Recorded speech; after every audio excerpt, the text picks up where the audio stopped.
The full story of Washington, D.C., the capital of the United States, a nation.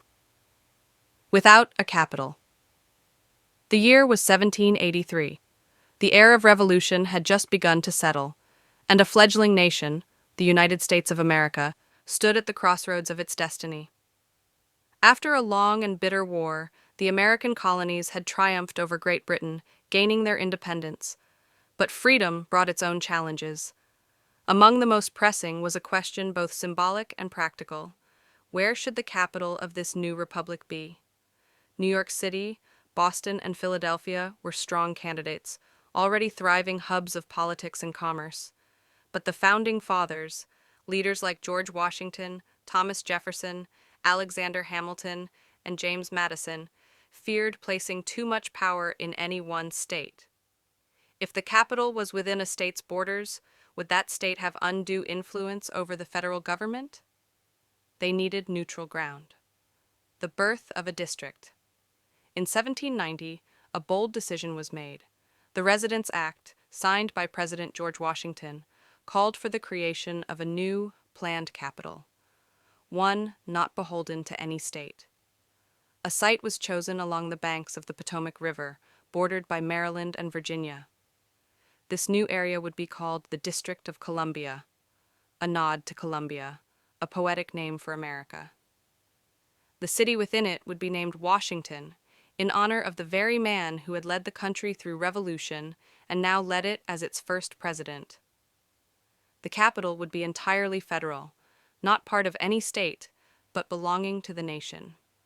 A city designed for grandeur.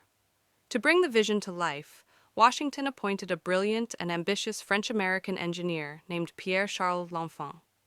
Inspired by the grand capitals of Europe, L'Enfant imagined a city of sweeping boulevards, wide-open spaces, and majestic government buildings.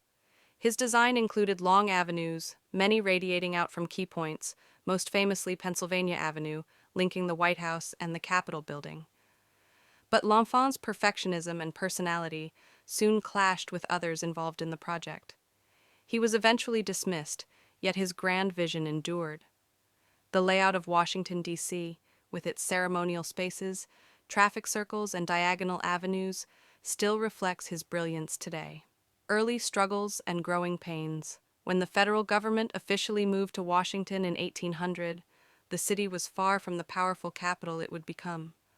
The White House was newly built, stark and empty. The Capitol was unfinished. Streets were muddy. Much of the area was still wilderness. Then came disaster. In 1814, during the War of 1812, British troops marched on Washington. They set fire to the White House, the Capitol, and other government buildings. The attack stunned the young nation. First Lady Dolly Madison famously saved a portrait of George Washington before fleeing the White House. But Americans rebuilt. By the mid-1800s, Washington had become a more established city. As the Civil War approached, the city became a hub of military strategy and decision-making. President Abraham Lincoln walked its streets. Soldiers camped nearby.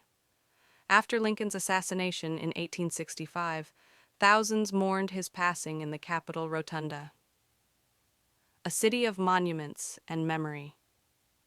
Over the decades, Washington evolved into a symbolic heart of the country.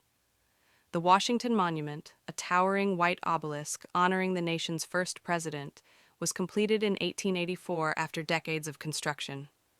The Lincoln Memorial, built in 1922, stood at the opposite end of the National Mall, where Martin Luther King Jr. would one day deliver his "I Have a Dream" speech.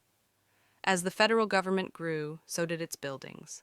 The Supreme Court, the Library of Congress, and the sprawling Smithsonian museums dedicated to knowledge, culture, and science. Modern Washington, the capital in action. By the 20th century, Washington, D.C. had become much more than just the seat of government.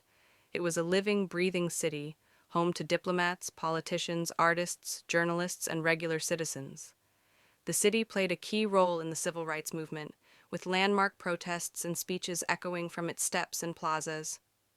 It watched over the Cold War, the moon landing, Watergate, and countless global negotiations. Today, It is home to some of the world's most powerful institutions: the White House, the U.S. Capitol, the Pentagon, the World Bank, and more. It hosts presidential inaugurations, state funerals, and historic marches.